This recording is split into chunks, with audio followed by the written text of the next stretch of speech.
인생을 살면서 어떤 때 기도할 때는 우리 기도가 하나님이 속히 응답하시는 때가 있고, 어떤 때는 아무리 기도해도 하나님이 그 기도를 이루어주지 않는 때가 있어요.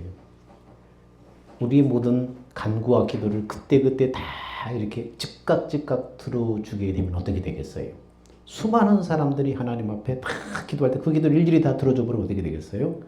굉장히 혼란스러울 거예요. 우리의 모든 간구와 기도와 하나님의 일하심은 큰 하나님의 어떤 뜻 속에서, 계획 속에서 다 움직여 나가는 거예요. 그래서 그 계획과 딱 일치가 될 때 우리 기도가 톱니바퀴처럼 탁 이렇게 하나님 앞에 응답이 되고 하나님의 일하심의 역사가 나타나는 것입니다. 출애굽한 이스라엘이 이제 하나님의 약속의 땅 가나안까지 한 달이면 갈 수 있는 그런 거리를 불순종이 된 그 징계로 40년 동안 광야를 돌고 돌게 돼요. 그래서 불순종하고 하나님을 거역하고 범죄한 사람들, 입으로 막 불평하고 막 그런 사람들은 그 말한 대로 다 광야에서 이제 한 사람 한 사람 죽게 되는 것입니다. 아이고 죽겠다, 못 살겠다, 왜 우리를 이 광야에서 굶어 죽게 하려고 하나님이 우리를 해방시켰냐, 목말라 죽겠다, 고기 먹고 싶다 막 거듭한 사람들은 죽겠다 한 사람들은 광야 40년 동안 하나님이 다 돌아다니면서 거기서 죽고 여기서 죽고 늙어서 죽고 병들어서 죽고 다 이렇게 죽게 하셨어요. 원망했던 사람들. 그리고 그 후대에 태어난 사람들이 이제 주류를 이루었을 때 40년이 딱 찼는데 그 광야길을 돌고 돌아서 이제 가나안 땅을 눈앞에 딱 두고 요단강만 건너가면 가나안 땅이. 이제 지도자도 바뀌었어요. 전에는 모세가 이스라엘 백성들을 끌고 왔지만은 모세는 광야에서 이제 하나님이 데려가셨어요. 그리고 그 모세의 후계자로 여호수아가 이제 총 지도자가 되어서 이제 40년 후에 딱 가나안 땅을 눈앞에 두고 요단강가에 딱 서 있는 거예요. 근데 여호수아는 2명의 정탐꾼을 가나안 땅에 정탐하러 보내요. 모세는 처음에 몇 명 보냈었죠? 12명 보냈잖아요. 근데 여호수아는 2명을 가나안 땅에 정탐꾼을 보내서 그 땅을 탐지하게 해요. 그리고 가나안 땅을 정탐했던 2사람이 돌아와서 여호수아에게 일일이 다 보고를 합니다. 보고를 하고 그런 후에 오늘 본문에 보면 뭐라고 나오는가? 여호수아가 아침에 일찍이 일어나서 이렇게 시작하고 있습니다. 여기서 아침에 일찍이라는 것은 어느 때인지 좀 애매해요. 새벽 5시도 일찍이고 새벽 6시도 일찍이고 뭐 새벽 8시도 뭐 일찍이라고도 할 수 있기 때문에, 그래서 도대체 일찍이라는 것이 어느 때인지 애매하기는 한데 히브리어에는 이 새벽 시간을 보케르라는 단어로 히브리어를 쓰고 있어요. 그러면 이 보케르라고 하는 이 새벽 시간이라는 그 단어는 어떤 때를 말하는가? 밖에서 새벽을 맞다 보면은 어둠이 물러가고 하늘 저 끝에서 희미한 빛이 서서히 먼동이 토오는 그 여명이 밝아오는 것을 보게 되는데 그때를 바로 보케르라고 표현하고 있습니다. 이때, 이 새벽을 말하는 것입니다. 여호수아는 이 새벽에 일어났다는 거예요. 여호수아가 아침 일찍이 일어나서 뭔가를 준비하는 그곳이 어떤 곳이냐? 시딤이라는 곳이에요. 시딤이라는 장소예요. 본문에 보면 이스라엘 자손들과 더불어서 시딤에서 떠나서 요단에 도착을 하는데 그 시딤이라는 장소의 뜻은 뭐냐? 작대기. 더 노골적으로 말하면 몽둥이. 뭐 하는 거예요, 여러분? 그 단어만 떠올려도 시딤은 이스라엘 백성들에게 기쁨의 추억의 장소가 아니라 괴로운 추억의 장소. 정말 머릿속에 지워버리고 싶은 장소, 그걸 떠올리게 해요. 하나님 앞에 뭐 하는 거예요? 매 맞았던 것, 작대기로 그냥 얻어맞았던 것, 몽둥이로 맞았던 것, 괴로웠던 그 장소예요. 여러분, 사람마다 살아오면서 그런 지나간 시간들을 다 갖고 있어요. 당신은 언제가 가장 괴로웠습니까? 언제가 가장 힘들었죠? 물으면 모두가 다 꿈에서라도 지워버리고 싶은 그런 시간들이 다 있다는 거예요. 각자 정황은 달라도 그 괴로운 시간들이 다 있는데 그것이 바로 시딤이라는 거예요. 시딤의 장소에 얽힌 것처럼 우리에게도 시딤의 장소가 있어요. 괴로웠던 그 시절, 힘들었던 그 시절, 눈물 흘렸던 그 시절들 자 지워버리고 싶은 그 시절 다 각자 시딤이 있어요. 이제 이스라엘 백성에게 그 시딤에서 어두웠던 역사는 이제 저편으로 가고 이제 뭡니까? 새날, 새 역사가 지금 밝아오는 거예요. 이 새벽에 어둠이 물러가고 서서히 여명이 밝아오듯이 이제 새날이 밝아오는 것입니다. 이들이 시딤을 떠나서 요단에 이제 도착했습니다. 그럼 요단의 뜻은 뭐냐? 내려놓다라는 뜻이에요. 무거운 짐, 죄악의 짐, 험한 세월과 함께 지우고 싶은 아픈 추억을 내려놓는 곳, 그곳이 뭐예요? 요단이에요. 시딤을 떠나서 정말 아픈 추억이 있는 시딤을 떠나서 새로운 모든 것을 다 아픈 추억을 내려놓고 새롭게 출발하는 요단에 도착했다. 성경에 기록한 말씀 속에는 이런 영적인 의미들이 다 있는 거예요. 이스라엘 백성이 시딤을 떠나서 요단에 도착했다. 이렇게 얘기하고 있는 것입니다.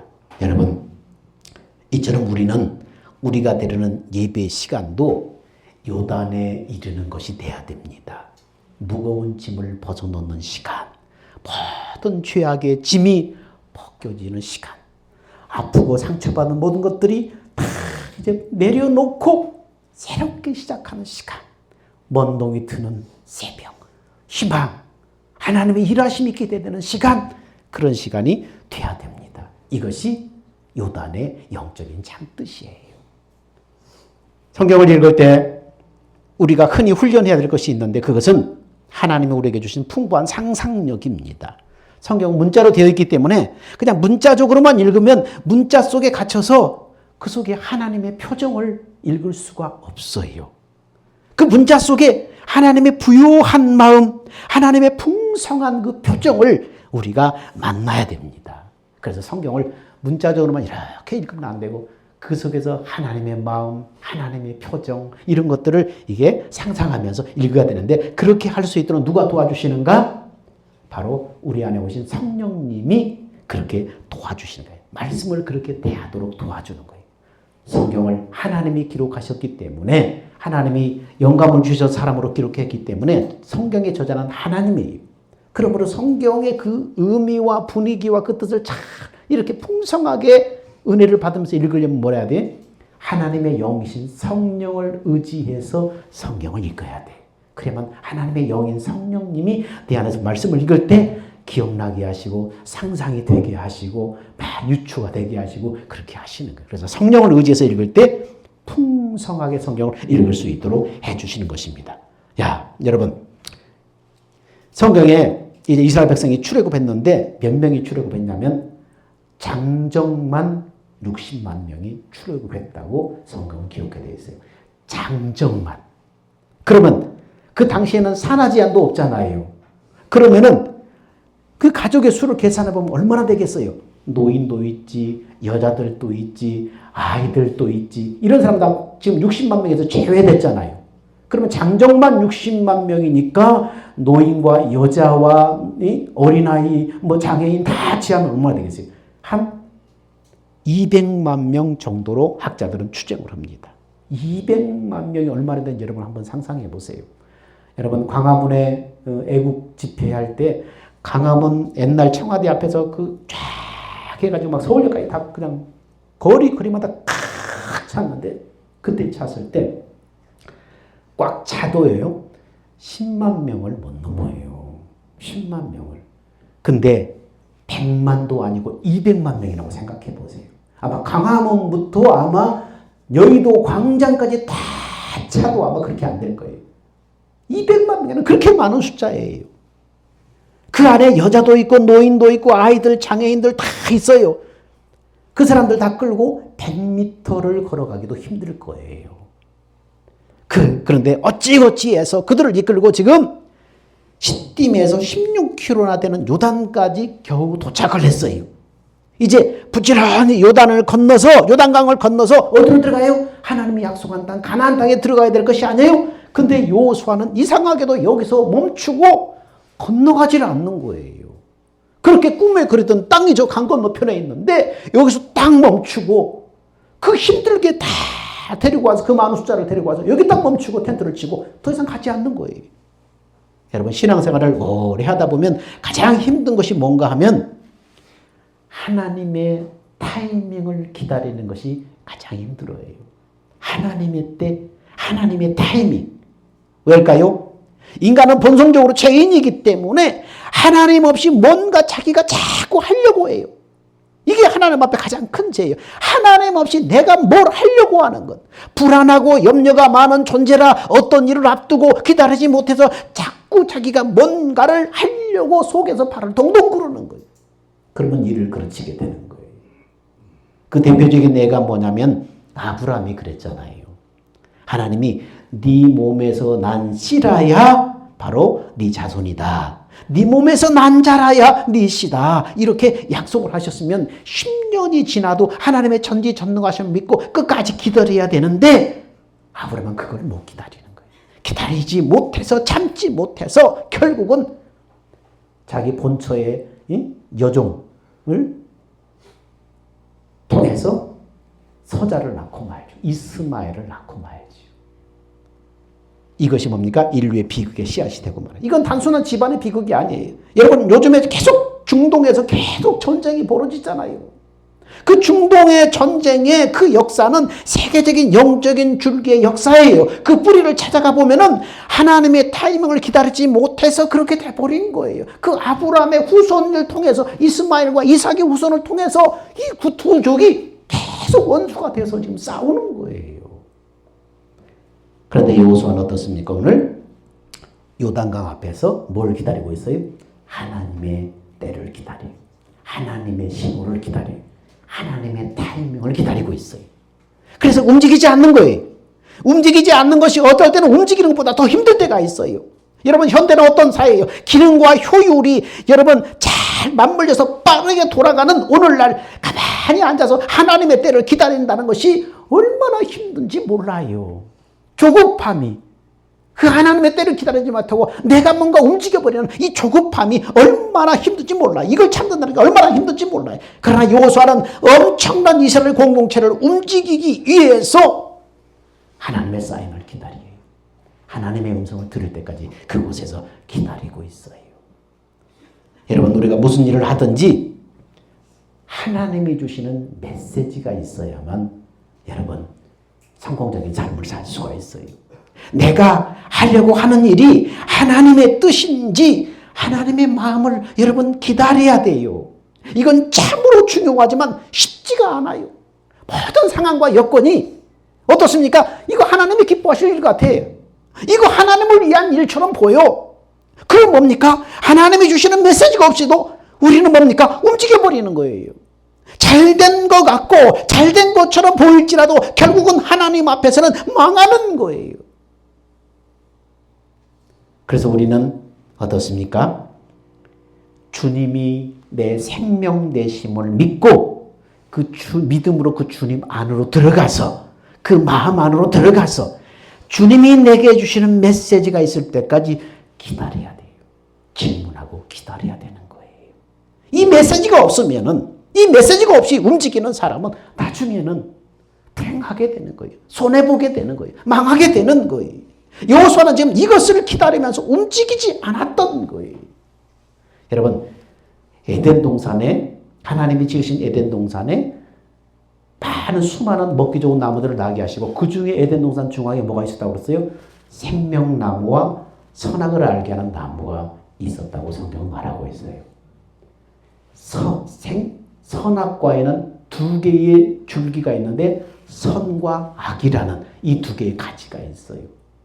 인간은 어떻게 하든지 인간의 움직임들은 뭐예요? 이 선과 악. 우리가 잘못했지 악에서 그럼 우리의 모습을 선으로 바꿔야지. 이게 뭡니까? 행함이에요. 행함. 율법이에요.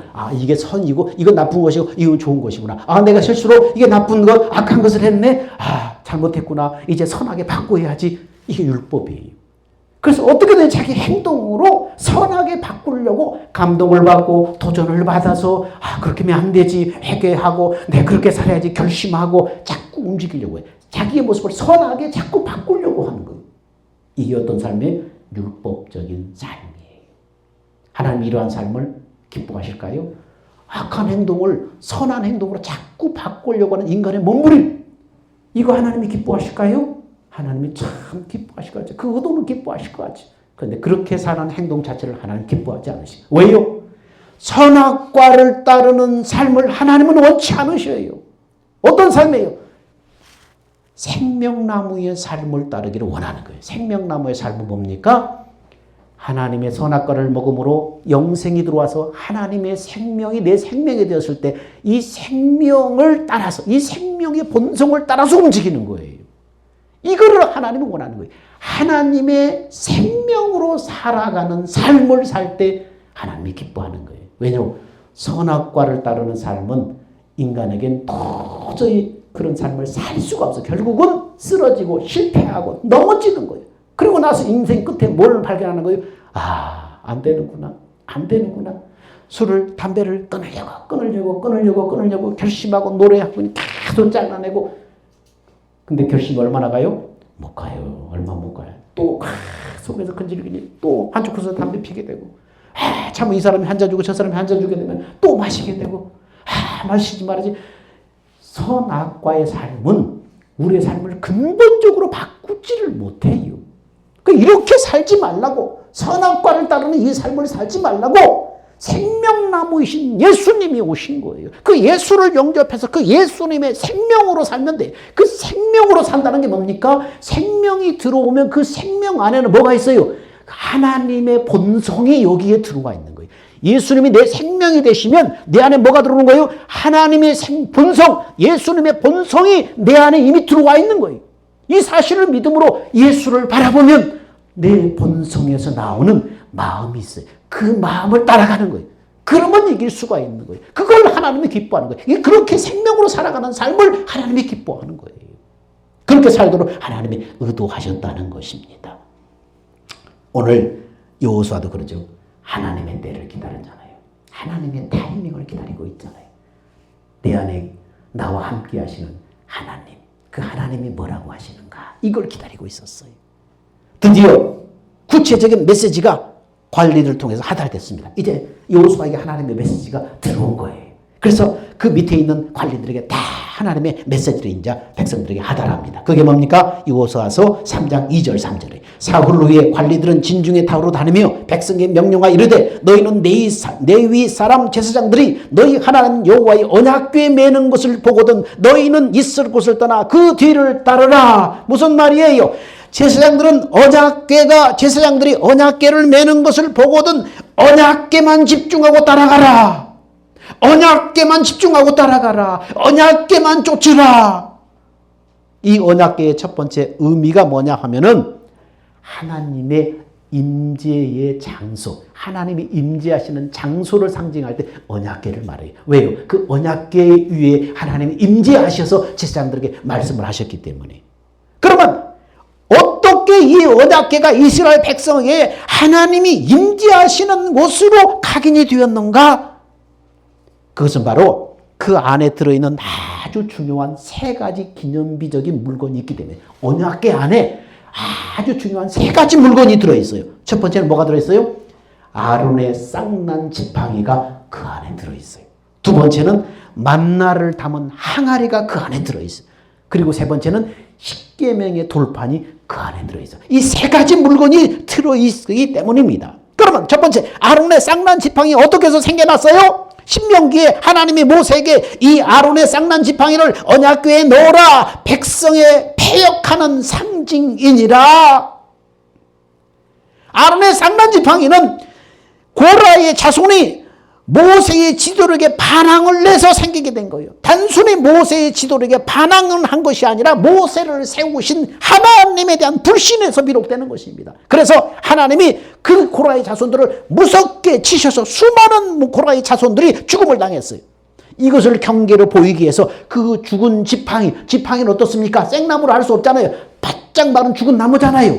그걸 깎아서 만들잖아요. 그런데 그 마른 나무에 하나님이 싹이 나는 기적을 보여주시면서 아론의 수많은 고라의 자손들 중에서 그 대장급이 되는 자손들 중에서 다 지팡이를 가지고 나와라. 근데 뭡니까? 다음날 두니까 누구의 지팡이에서만 싹이 나요? 아론의 지팡이에서만 싹이 딱 나는 거예요. 봤지? 하나님의 택한 니도로 아론을 준 것이다. 아론한테 대들지 말아라. 그러면서 그걸 보여주신 거예요. 그리고 거기에 반항했던 사람, 야, 아론만 제사장이냐? 아론만 하나님의 응답하시냐? 아론만 뭐 제사장 노릇하냐? 우리도 좀 하자. 막 대들고 이래서 혼란하게 됐던 거예요. 그래서 하나님의 질서를 이게 딱 개편해 준 거예요.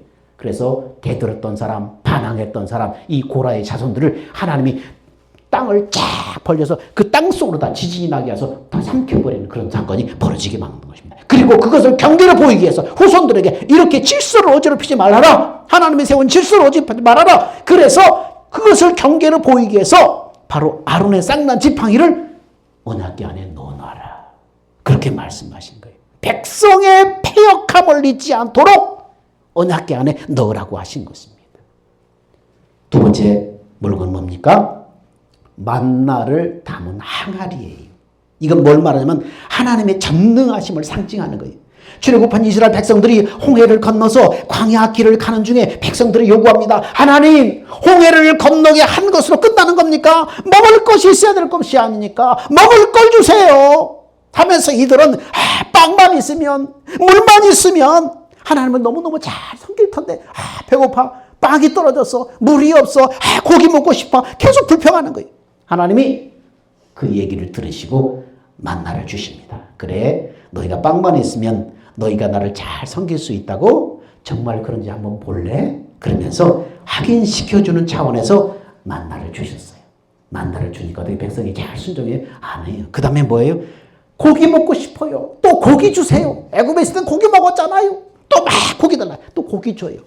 달라는 대로 그렇게 다 주세요. 근데 그렇게 고기 주세요, 물 주세요, 빵 주세요. 계속 불평하는 백성들에게 다 틀어줬는데 결론은 어떻게 됐어요? 하나님이 그렇게 해주셨어도 그들은 한 번도 하나님을 온전히 쫓은 적이 없어요. 모세가 그들이 어지러웠던 그 방황의 기록을 남기면서 신명기에 이런 말씀을 적어놨어요. 사람이 떡으로만 사는 것이 아니요 여호와의 입에서 나오는 모든 말씀으로 사는 줄을 네게 알게 하려 함이니라. 이렇게 기록해놨어요.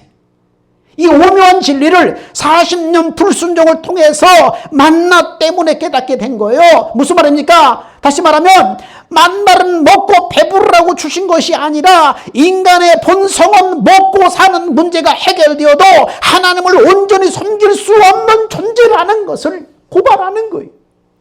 뭐 때문에 뭐만 있으면 하나님 내가 잘 섬길 텐데, 돈 있으면 잘 섬길 텐데, 아니에요. 취직되면 잘 섬길 텐데, 아니라는 거예요. 인간의 본성은 그렇게 먹고 사는 문제가 해결되어도 하나님을 온전히 섬길 수 없는 존재라는 것을 알아라. 그래서 만나를 주신 거예요. 그래서 그 만나를 항아리에 넣어서 언약궤 안에 넣어놔라. 네가 누구인가, 이 너의 본성, 인간의 본성이 어떤가 분명히 알아라.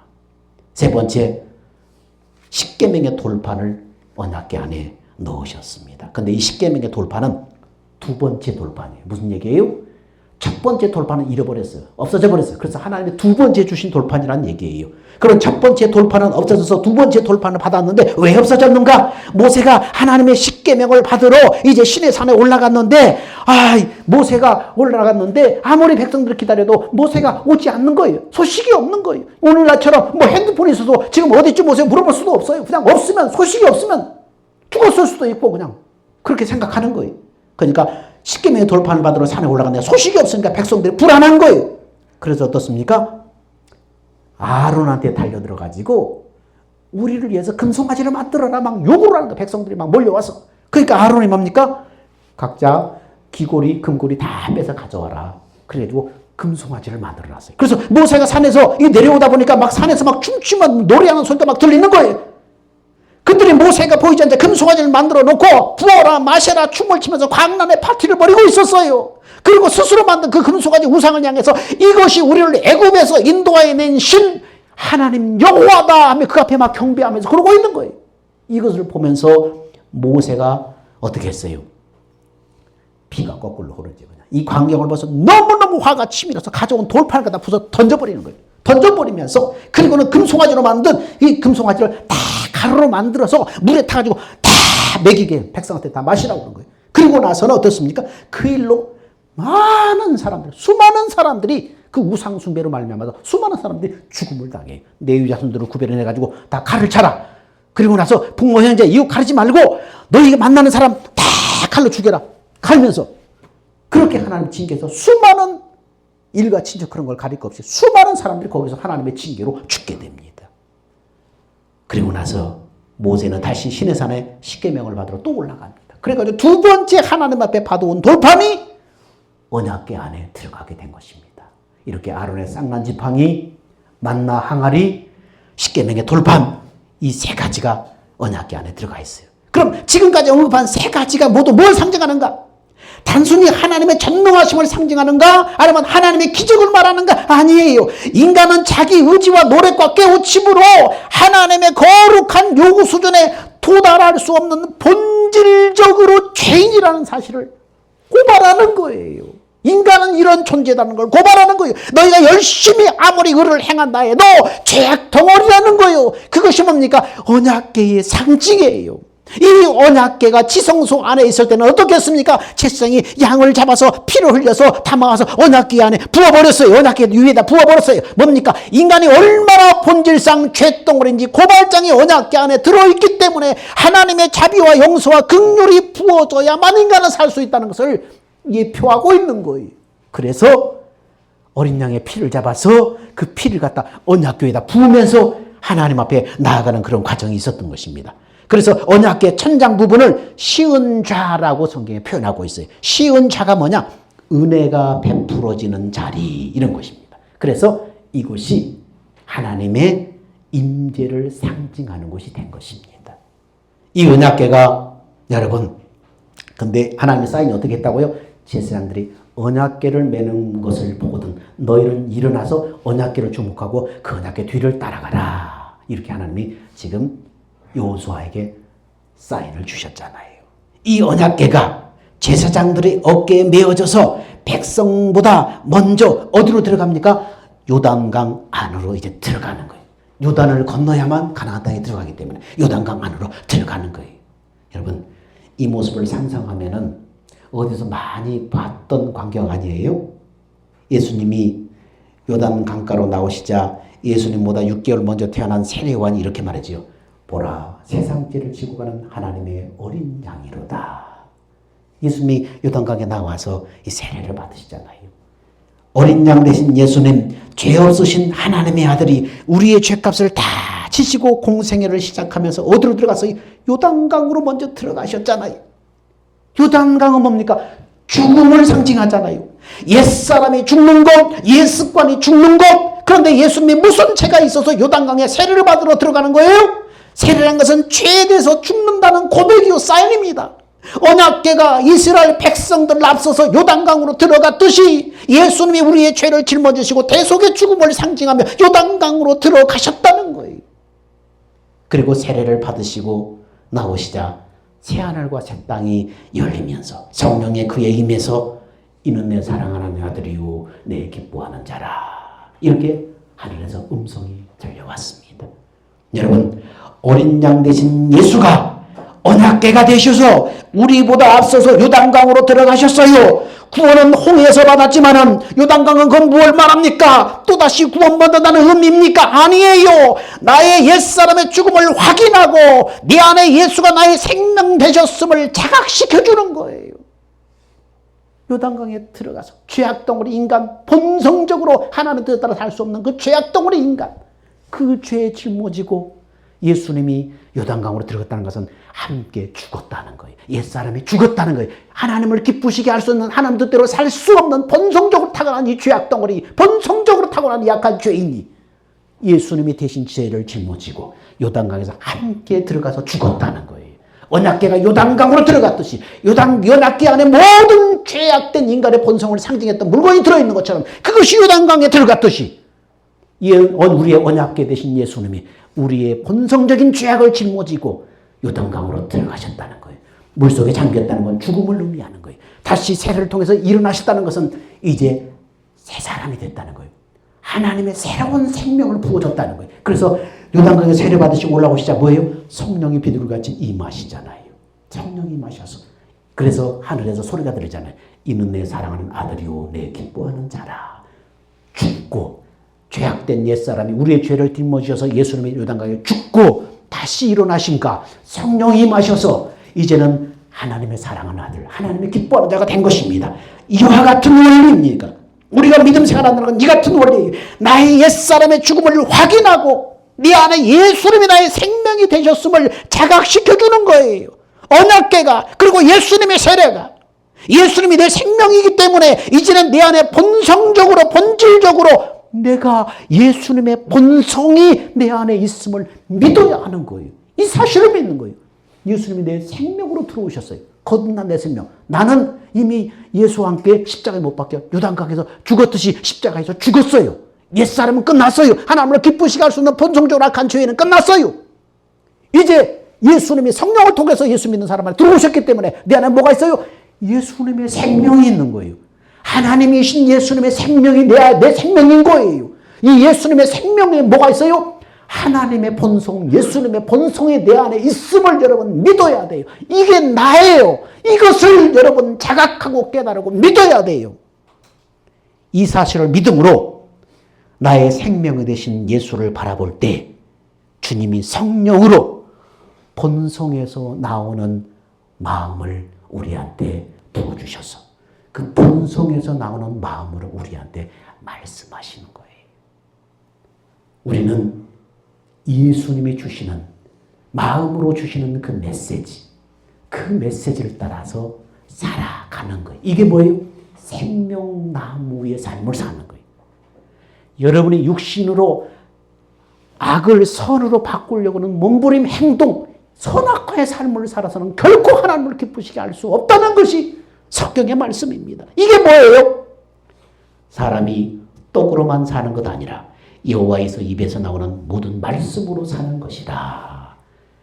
기록된 말씀이 아니라 영으로 성령이 하나님의 생명에서 나오는 본성에서 나오는 그 마음으로 너한테 주시는 그 말씀, 여호와의 입에서 나오는 말씀으로 사는 게 우리가 믿음 생활하는 거예요. 이게 진짜 신앙생활이에요. 성경도 열심히 봐야 되겠지만 지식적으로는 열심히 깨달아서 그것을 기초로 해서 우리가 깨달을 되겠지만은 그 다음부터는 어떻게 해요?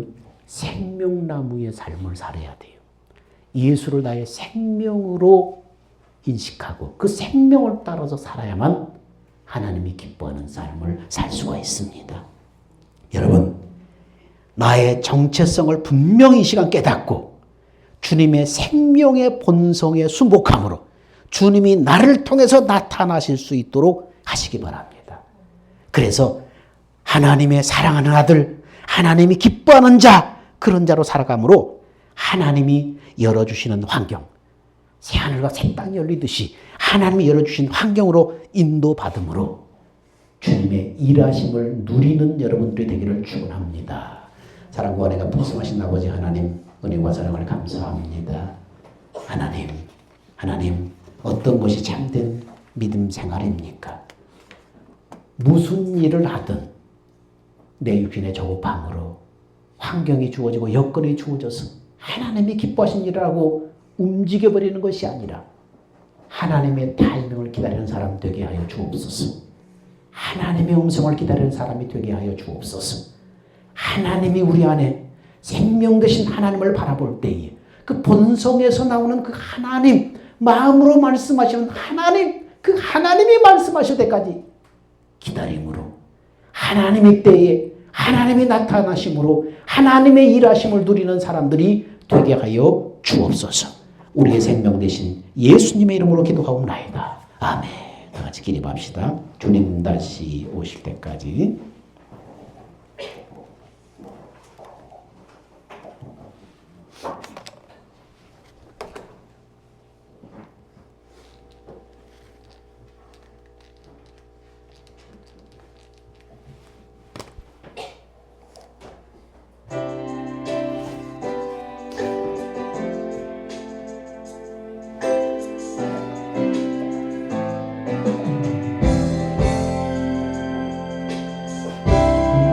주님 다시 오실 때까지 나는 이 길을 가리라.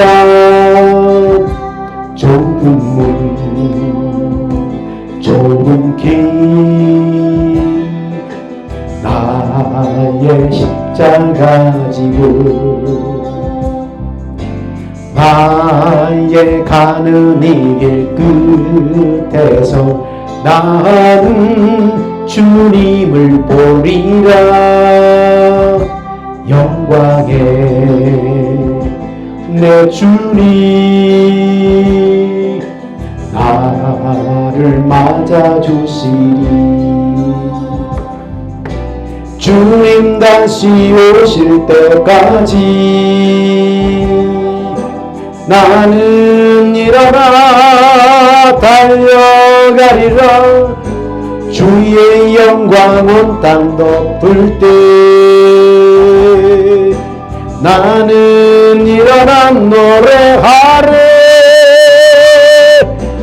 내 사모하는 전에 온 세상 구주시네. 내 사모하는 전에 영광의 왕이시라. 이제는 새 언약의 중보자로 오신 예수 그리스도의 대속의 은혜와 지금도 말씀하시며 그 말씀을 반드시 이루시는 언약의 하나님의 크고 놀라운 사랑하심과 지금도 내 안에 계시면서 내 마음과 생각을 주장하시는 성령의 가르침과 교통하심이 오늘 하나님의 때를 기다리며 예수 생명 되신 예수님이 나의 생명이심을 믿고 그 본성으로 말씀하시는 주님의 음성을 기다리며 움직이기를 원하는 하나님의 사랑하는 자녀들 위에 그들의 믿음의 행동 위에 이제로부터 영원 무궁토록 함께 있을지어다. 아멘.